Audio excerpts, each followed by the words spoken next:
All right, well, this is Aileen, and I am going to show you guys how to do Dorset buttons. We're starting with a very simple Dorset button, and that's called the cross wheel. So here's an example of a book with lots of buttons, not just Dorset buttons, but it's got lots of very explicit instructions, pictures, diagrams. It's a wonderful book. And this is, I have no idea how to pronounce this word, Passementary Workshop Manual. I don't know. It's by Gina Barrett, and it's called Buttons. And it's a wonderful book. It's out there. Lots of good instructions in it, okay? I'll set that aside. And this one's a little bit tougher to see, but there are 5 different Dorset buttons. This is the cross wheel. This is the type that we'll be making for this program. Okay, this is like an insert that came with a kit. It was like a starter kit. So I know you guys all want to see the Dorset buttons. So let's start with some examples that I've been working on. And you can see they come in lots of different sizes. And you can use almost any type of thread or yarn, and I'll show you some examples of that in a minute. Yeah, that's not my best button. This is not actually a Dorset button. It's more of the older style buttons. It's a fabric over a ring, and then a little bit of embroidery on there, which is kind of cool. Very different. But these are more of the Dorset buttons here. Again, cross wheel, cross wheel, cross wheel. This is a little bit modified cross wheel, and it's a variegated yarn. So it's this one and this one. You see, it make very pretty buttons, and it's even got a little bling in there. Now, this button is made on the rings that we're going to use for our program. So that's the size we'll be making. This outer ring's on the heavy side, which is really good for beginners. It's just easier to hang on to. And it's what kind of yarn do you call this? Like a barber pole yarn. And so it's got the 2 colors, and I thought it made a pretty decent looking button there. All right. So there's a couple things about the Dorset buttons. You see, none of these have the string or the extra thread on the back. This one does.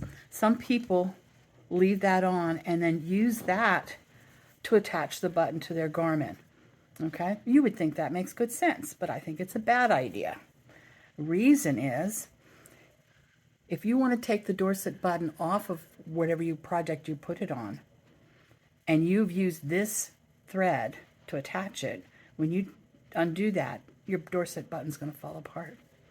So what you really want to do is take this thread and bury it in some of these and snip it off, and then add another thread in the same fashion, burying it under a couple threads, and use that to attach with, and you'll be a much happier Dorset button person.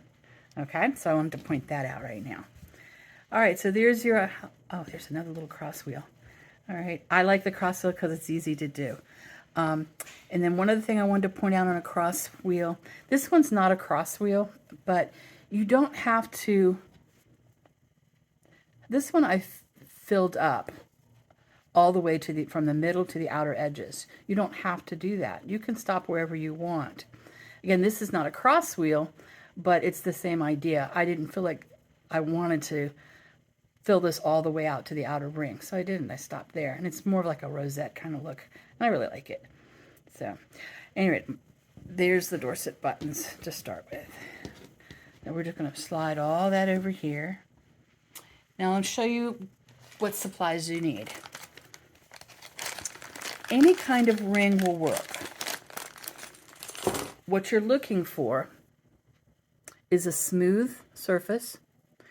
You want it to have a join here that doesn't have a gap. This is not super smooth, but it'll work because when we wrap it, it'll be covered. All right. But if you have a gap there and you're wrapping, that gap, that thread that you're wrapping is going to go through that gap, and it'll really create problems. So I want to make sure that whatever ring you use doesn't have a gap. Okay. This is, again, a thicker kind of metal, but it's good for when you're first starting out. All right. And it makes a nice, heavy, solid button. These we'll have at the guild meeting. And then there's also some in my cubby here at the guild studio. So if you wanted to come by and pick up one or two, you can pick them up out of there, okay? All right, so there's rings. One for you, Leslie. Hi, I'm here, by the way. I'm over here. Hi. All right.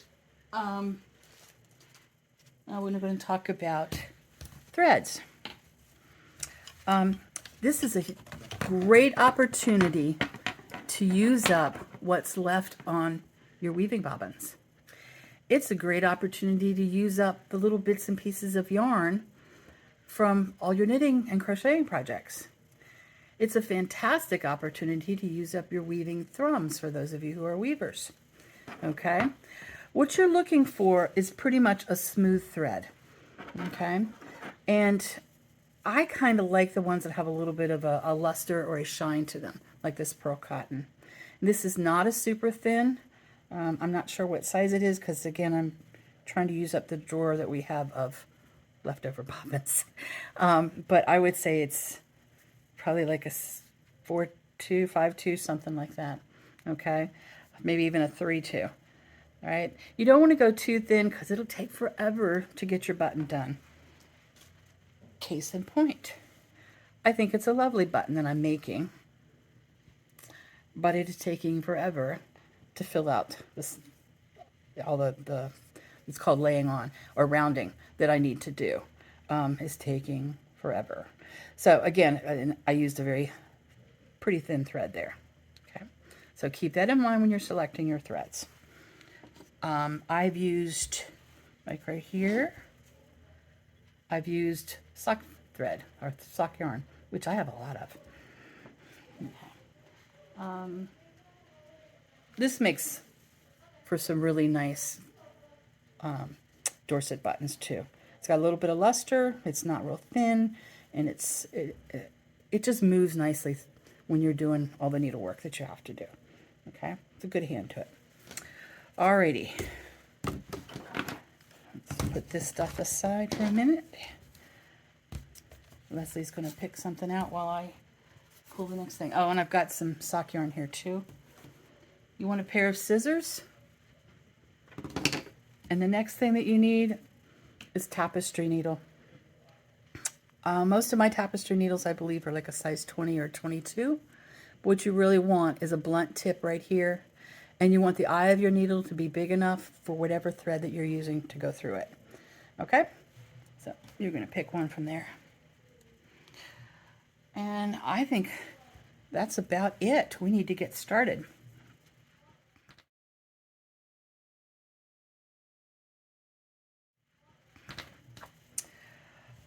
How much yarn or thread to use?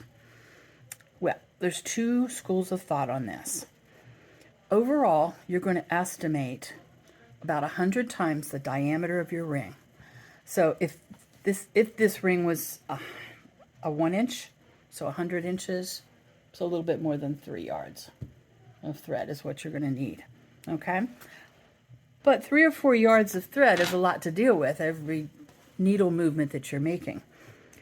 So you can do shorter, and you can just attach, bury ends and attach a new one halfway through or whenever you run out.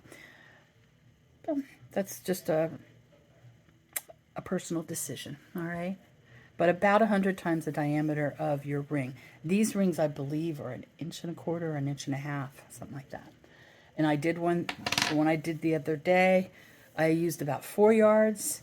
But I had plenty left over, so probably 3.5 yards would be more than enough of sock yarn.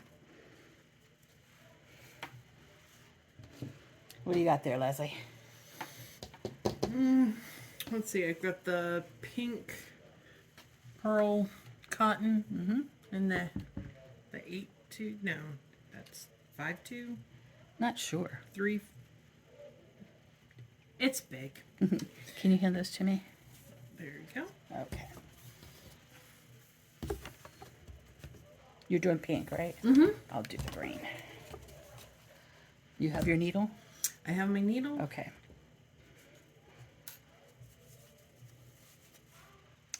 So we need 1 yard, 2 yards, 3 yards and a little bit better than 3.5 yards, just to be sure. I like to do mine all at one time, and I just deal with it. So when you thread your needle, I just cleared a bobbin for you. yay! Good, because there's never enough empty bobbins. You want this, since there's so much thread, you want it pretty much just shy of halfway through. It'll take a while for you to use up that much thread before you have to move the needle again. So I've got maybe 2 feet of single before my doubled thread.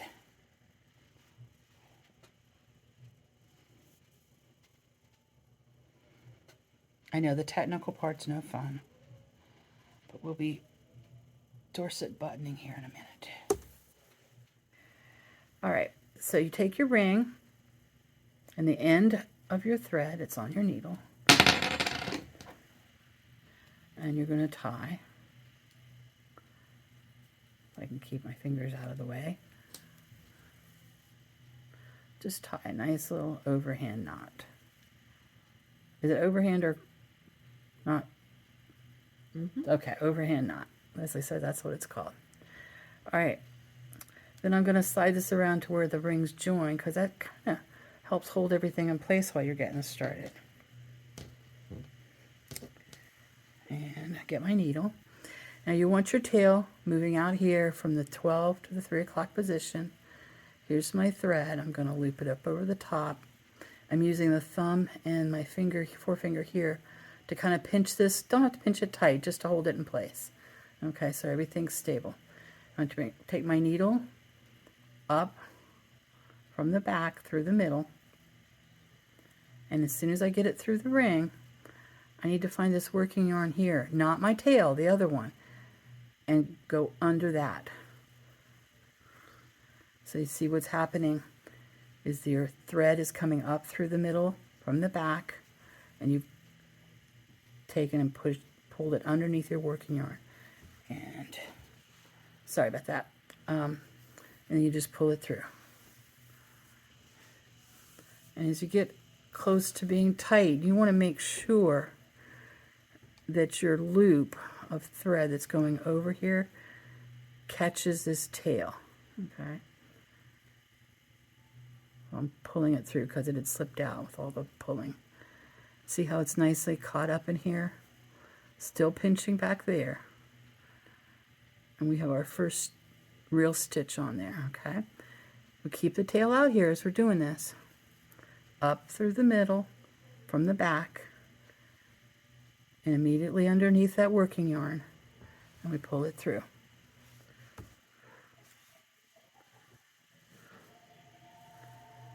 Oh my goodness, that tail has slipped out again. It's all pretty easy to put it back in. Just use your needle tip. Well, it's just being a real bear, isn't it? There, slipped it around so it's straight, and pull this kind of tight. So what you're doing basically is a buttonhole stitch is what they're calling it. Okay, and it keeps it nice and taut. Back to doing stitches, starting from the back, up through the middle, underneath your working yarn. And I'm using my other fingers to kind of keep the yarn pulled out so it doesn't knot up too badly. And again, keeping that piece out there. Boy, it likes to wrap around tonight. I'll straighten it out again and snug that up. Okay, so after a couple more stitches, I'm going to be able to pull the, or actually cut that right off. All right. Okay, so I've continued doing my wraps on there, and actually there's a name to it when you're putting these stitches on. It's called casting. So I'm casting on, and I have to go under my working yarn over here and pull through. I'm sorry, I'm way out of frame, I guess is what they call it. Don't realize just how much you move things around when you're doing handwork. And right about here, I've got, I don't know, put 6 stitches on. It's pretty snug.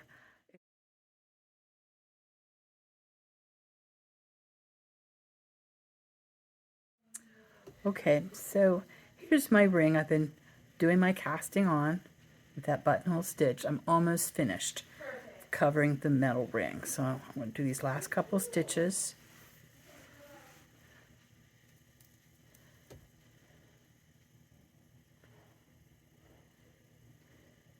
Remember, up through the middle, underneath your working yarn, pull through. And I want to make sure that that seats in that area of the metal. So if I take a look at what I've done so far, I'm going to turn it over, and we have that ridge, and that's from that buttonhole stitch. Yeah, there's a little bit of a wonkiness right there, and probably a few other places, but it's not going to show, okay? So you have done, if you're this far along, you've done the casting on. The next step is going to be slicking, and that's not hard to do. This is the fastest step actually of the whole thing. This is where you're going to take this ridge. Here's the front of my button. I'm going to take that ridge and push it to the back all the way around. Just slide those so that that ridge is on the back of your metal ring.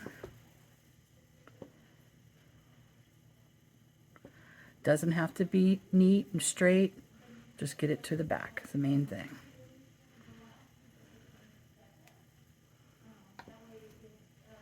See, not neat and straight at all.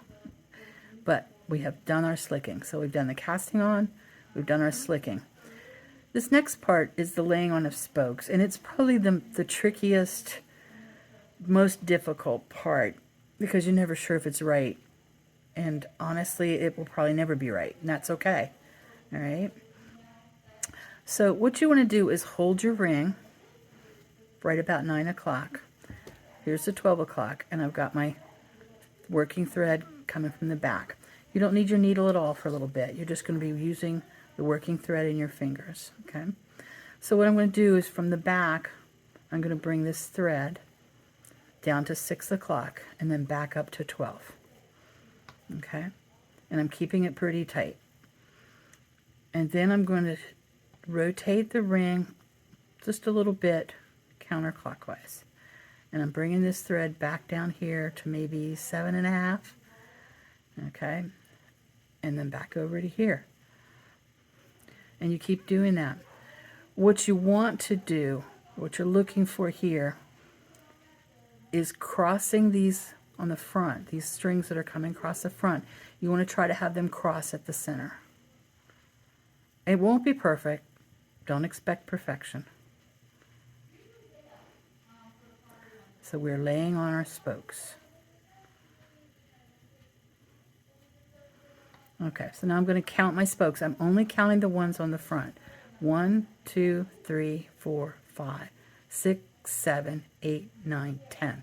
10 or 12 spokes is what you're shooting for. Okay, if you had them a little closer together, you might want to just stop and go for the 12. I'm going to stop here at 10. But they're not perfectly centered. You can use your finger to move them around a little bit. But look at this on the back. That's a real problem. So here's how we fix it. First, I want to make sure that I'm keeping my finger over this loose working thread. And get some of this other stuff out of the way. Okay. So what I'm looking for are these little triangles back here. See, this is a big triangle. I'm not worried about him. This little one, though, if I come up here, straight up, and snug it towards the middle a little bit, see how it's going to fix some of this in the back. Now, I might have been able to pick up this one too. So I'm going to go back down and see if that looks a little bit better. There's a little trial and error when you're doing this. Okay, so I'm trying again, but this time getting this even smaller little triangle formed by this thread and this one thread in the back. I'm going to come up, pull it through, and see what that looks like when I pull that. See, that straightens a lot more of them out. So I'm going to keep that one.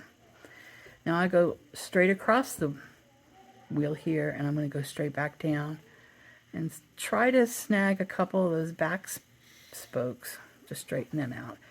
And when I mean straighten them out, I mean where they cross over, you want that to go in the middle. Okay? So that tidied it up a little bit. So what I need to do now, whoops. Okay, now I'm going to come up. Do I have two threads back there in the same spot? That's okay. Come up here.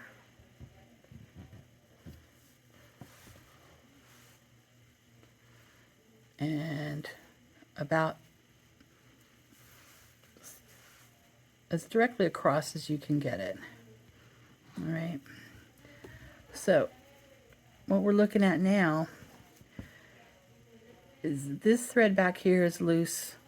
This one's not in a great spot. This one is just my working yarn.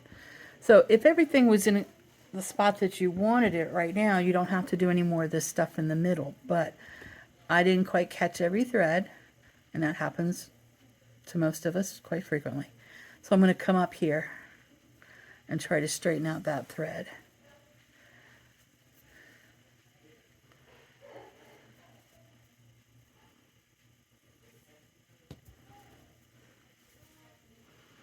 And then I'm going to go down here, try and pull those threads over too.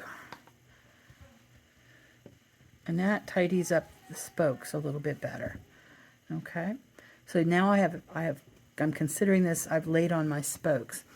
If you take a look at your spokes, if they're fairly evenly spaced, you're in great shape. If they're a little bit wonky, you can do a little bit of playing with it. Like take your needle, lift this a little bit, and slide it over. So I've straightened that or spaced that a little bit better. This one, I'm going to move just a little bit left so he's over top of his counterpart in the back. And the rest of them look pretty good. I can live with that. Again, I'm not looking for perfection. All right, so what steps have we done? We've done casting on, where we covered the ring. We've done the slicking back, where we pushed that ridge back, and we have laid on the spokes. Okay, so 3 out of 4 steps done. Next step is called rounding, and this is where we do the filling in. Okay. So what I want to do is figure out where I want to come up, because I need to work from the top. So I'm going to come up. Doesn't really matter as long as I have a good, I don't want to come up right beside where I've gone down. I want to come up like across the wheel from it. It's just a little bit more stable. So I'm going to come up here. Pull that thread through. Okay, so now we're going to work from the top, and we're going to fill in kind of in a spiral starting in the center. So we're going to pick this triangle, we're going to go down through that triangle. Now we're going to move counterclockwise. We skip this triangle and go to the next one. So basically you're skipping 2 threads, this one, and we're going to come up in this triangle here. And we have a stitch on there. See that little stitch right there. And we just keep doing that around. Down, so this thread comes up here, so we go down in the triangle to the right, skip a triangle, and we're going to come up in the next triangle over. And you just want to make sure that you keep your threads nice and tidy down there. Down here, skip 2 threads, over, and up. And just keep doing this. It's very repetitive at this point.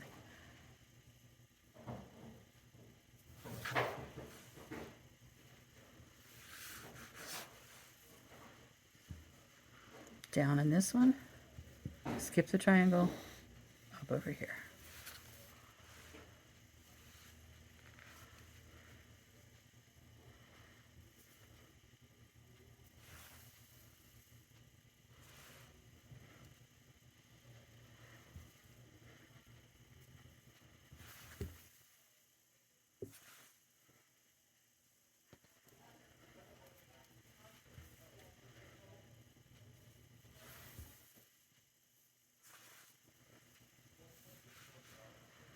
Okay, and this will be my last,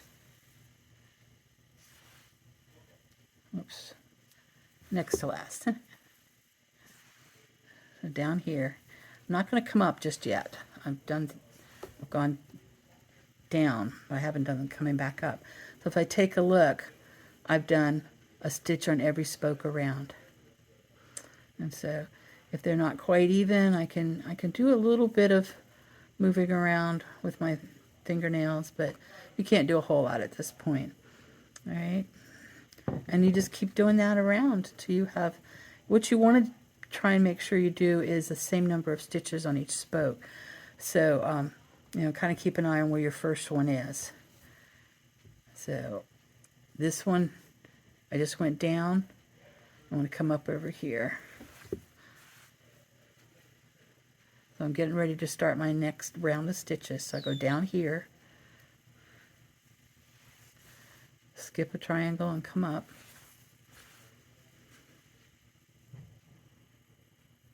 And I've got my next stitch on there.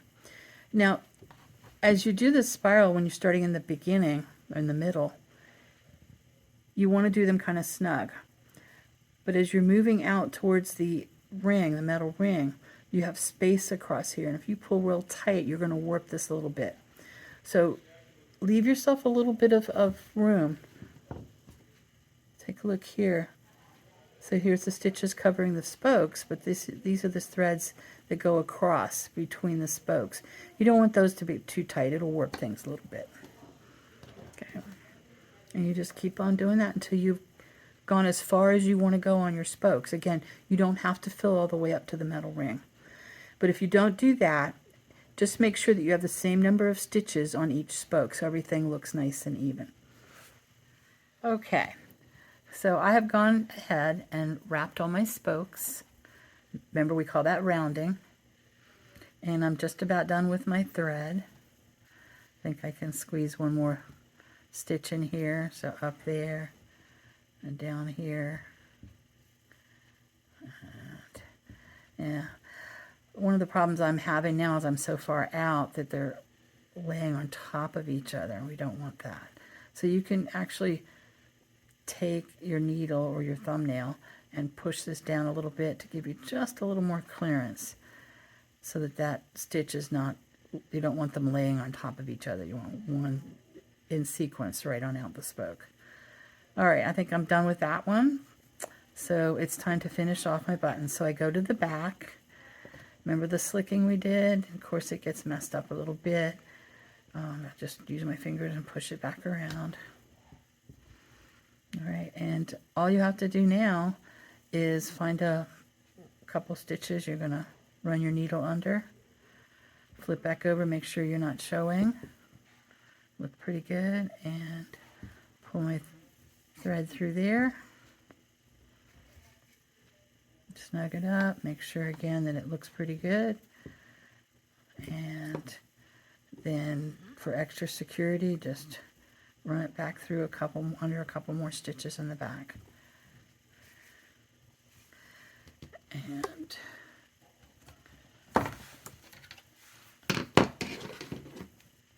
and snip off your tail, and you have a Dorset button. This is a cross wheel Dorset button.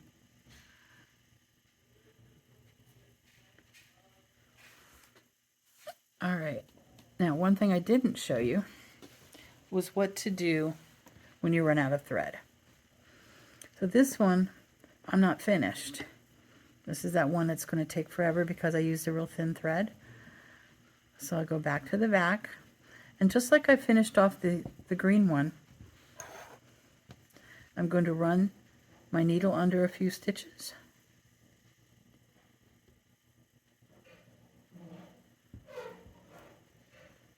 Double check on the front, make sure I'm not showing too badly. With this thin thread, it's going to be hard not to show. And snug that up there. And find a few more stitches to go under.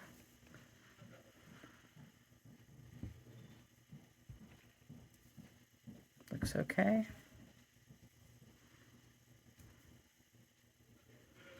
Okay, and I'm going to snip that off. Now I've got to add some more thread to my needle and show you how to start a new thread.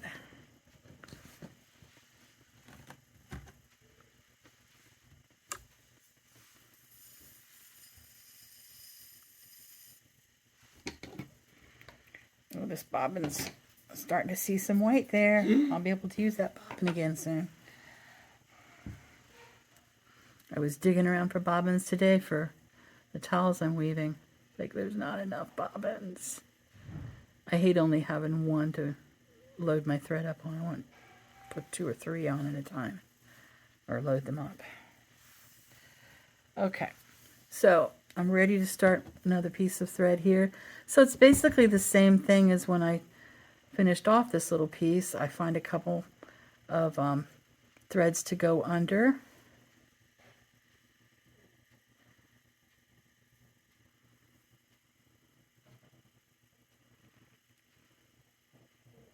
That one's tight, and we won't do that one after all. Okay, that'll work.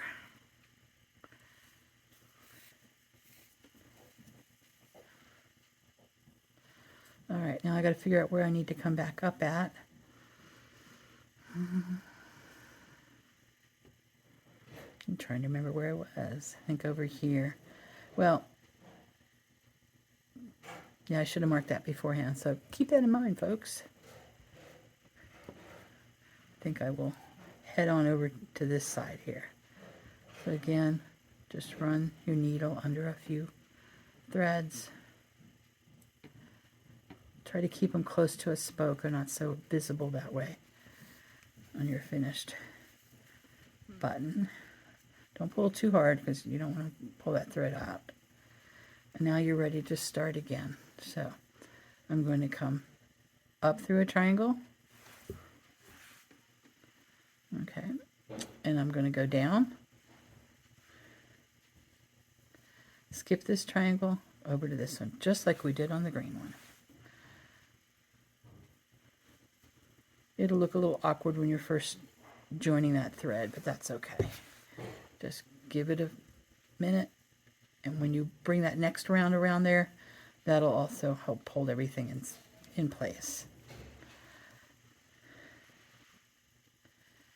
Skip this one, go over to this one.